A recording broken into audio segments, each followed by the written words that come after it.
नमस्ते दोस्तों, क्या आप जानना चाहते हैं कि सीमेंट फैक्ट्री में कैसे बनता है, किन प्रक्रियाओं से गुजरता है और इसे बनाने के लिए किन सामग्रियों की आवश्यकता होती है? अगर आप इन सवालों के जवाब जानने के लिए उत्सुक हैं, तो ये वीडियो आपके लिए ही है। आपका हर सवाल का जवाब इस वीडियो में मिलेगा। तो दोस्तों, सीमेंट कैसे बनती है उससे पहले हम जानेंगे कि सीमेंट बनाने के लिए कौन कौन से इंग्रेडिएंट की जरूरत होती है। तो दोस्तों, सीमेंट बनाने के लिए मुख्य रूप से 4 इंग्रेडिएंट की जरूरत पड़ती है, जिसमें पहला है लाइमस्टोन यानी कि चुना पत्थर। इसमें कैल्शियम कार्बोनेट की मात्रा काफी ज्यादा होती है। दूसरा है लेटेराइट। ये लेटेराइट देखने में लाल मिट्टी होती है। इस मिट्टी की खास बात यह है कि इसे पकाया जा सकता है।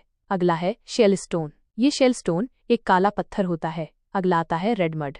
आपकी जानकारी के लिए बता दूं कि इन चीजों को पहाड़ों से तोड़कर या पहाड़ों को ब्लास्ट करके प्राप्त किया जाता है और उसके बाद उसे बड़े बड़े ट्रकों पर लोड करके फैक्ट्री में इसे भेज दिया जाता है। तो दोस्तों, फैक्ट्री में जाने के बाद कस्टोन को क्रश करने के लिए सबसे पहले इसे 2 चरणों से गुजारा जाता है।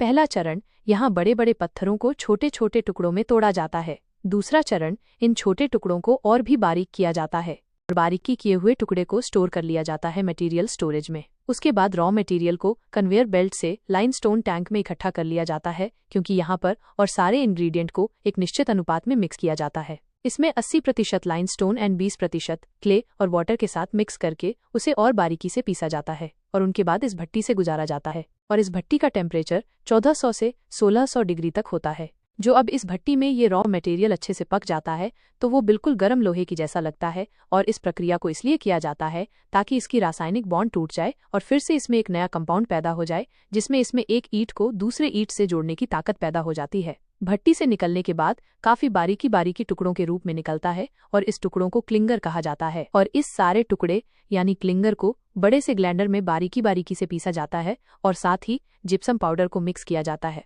और इस जिप्सम का काम होता है सीमेंट का पेस्ट बनाते समय इस जल्दी गाढ़ा होने से रोकने का काम करता है। और बता दूं, अगर किसी सीमेंट में जिप्सम पाउडर की मात्रा कम होती है या नहीं मिलाया जाता है तो जल्दी गड़ा हो जाता है। तो दोस्तों, आप ये सीमेंट बनने के बाद ये तैयार हो चुका है और इसकी पैकेजिंग होगी और इसे मार्केट में सप्लाई कर दिया जाएगा। तो दोस्तों, मैं आशा करता हूँ इस वीडियो को देखने के बाद आपको समझ में आ चुका होगा कि सीमेंट को फैक्ट्री में कैसे बनाया जाता है।